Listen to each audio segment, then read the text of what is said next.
حضرت جنید بغدادی رضی اللہ تعالیٰ عنہ کی بارگاہ میں ایک عورت آئی، اس نے آ کر سوال کیا، یا حضرت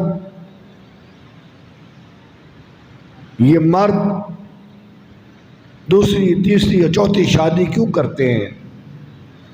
تو اللہ رب العزت کے اس پاک بندے نے کہا کہ اللہ نے قرآنی حکم دیا ہے، ہمارے دین کا ایک حکم ہے۔ اس نے کہا میں بہت حسین و جمیل ہوں، برقعے میں آئی تھی، پردے میں آئی تھی، اگر آپ مجھے دیکھ لیتے تو آپ پھر دیکھ کے کہتے واقعی تمہارے جیسی حسین عورت کے ہوتے ہوئے بندہ کسی کی طرف کیوں دیکھے۔ یہ جملہ بولا، جنید بغدادی وجد میں آ گئے۔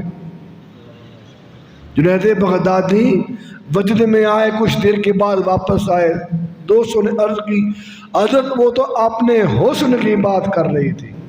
کہا تم نے عورت کے حسن کی بات سنی، میں نے اس بات کے اندر سے خدا کے حسن کے جلووں کو دیکھا ہے کہ وہ عورت کہہ رہی کہ میری جیسی حسین عورت ہو اور بندہ کسی اور طرف دیکھے، یہ نہیں ہو سکتا۔